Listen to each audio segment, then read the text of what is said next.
back to our channel. ഇന്ന് നമുക്ക് ഒരു പെയിന്റിംഗ് ചെയ്യാം. നമ്മുടെ ചാനലിൽ നമ്മൾ ആദ്യമായിട്ടാണ് ഫാബ്രിക് പെയിന്റിംഗ് ചെയ്യാൻ പോകുന്നത്. അതിനു വേണ്ടിയിട്ട് നമുക്കൊരു ഡിസൈൻ വേണം. ഇപ്പോൾ ഇതാണ് ഞാൻ ചെയ്യാൻ ഉദ്ദേശിക്കുന്ന പാറ്റേൺ. പിന്നെ ഒരു യെല്ലോ കാർബൺ പേപ്പർ വേണം. പിന്നെ ബ്രഷും പെയിൻറ്റും വേണം. ഇവിടെ ബ്രഷ് ഞാൻ ഉപയോഗിച്ചിരിക്കുന്ന ബ്രഷ് ഇപ്പോൾ 0 സൈസാണ്. 000 എടുത്ത് കുറച്ചും കൂടി നല്ലതായിരിക്കും. നല്ല പോയിൻറ്റഡ് ആയിട്ട് നല്ല ഫിനിഷിങ് കിട്ടുന്നതായിരിക്കും.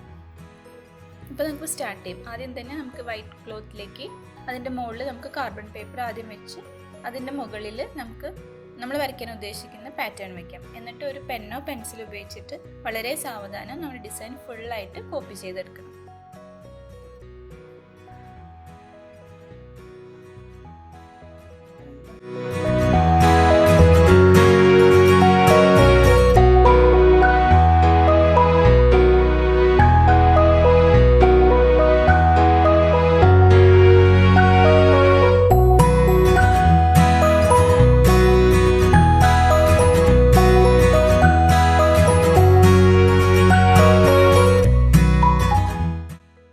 ഇപ്പോൾ നമ്മൾ ചെയ്യാൻ ഉദ്ദേശിക്കുന്ന പാറ്റേൺ മുഴുവനായിട്ട് ട്രേസ് ചെയ്ത് കഴിഞ്ഞിട്ടുണ്ട്. ഇനി നമുക്ക് ഈ പേപ്പറും കാർബൺ പേപ്പറും മാറ്റി നോക്കാം. ഓക്കെ, നമ്മുടെ ഡിസൈൻ കാണാം. ഇത് വളരെ പെയിലാണ്. ഇതിൻ്റെ മുകളിൽ കൂടെ വരയ്ക്കാൻ ഇത് മതിയാവും. ഇനി നമുക്ക് പെയിൻറ്റിങ് സ്റ്റാർട്ട് ചെയ്യാം. പെയിൻറ്റിങ് തുടങ്ങുന്നതിന് മുമ്പ് ഹൂപ്പിൻ്റെ ഉള്ളിൽ ക്ലോത്ത് വെച്ചിട്ട് ചെയ്യുന്നതായിരിക്കും നല്ലത്. എൻ്റെ കയ്യിൽ ഇത് ഉണ്ടായിരുന്നില്ല, അതുകൊണ്ടാണ് ഞാനിപ്പോൾ ക്ലോത്തിൽ ഡയറക്റ്റായിട്ട് ചെയ്യുന്നത്. നിങ്ങളുടെ കയ്യിൽ ഹൂപ്പ് ഉണ്ടെങ്കിൽ ഹൂപ്പ് വെച്ചിട്ട് ചെയ്തു, അതാണ് ഏറ്റവും നല്ലത്. ഇപ്പോൾ ഞാൻ ആക്രിലിക്കിൻ്റെ ബ്ലൂ കളർ പെയിൻ്റാണ് എടുത്തിരിക്കുന്നത്. നമുക്കിനി കുറേശ്ശെ ബ്രഷിലെടുത്ത് വരച്ചു തുടങ്ങാം. ആദ്യം ഔട്ട്ലൈൻ മാത്രം കൊടുക്കാം, എന്നിട്ട് നമുക്ക് ഫില്ല് ചെയ്യാം.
നമ്മുടെ പെയിൻറ്റിങ് ഇപ്പോൾ കംപ്ലീറ്റ് ആയിട്ടുണ്ട്.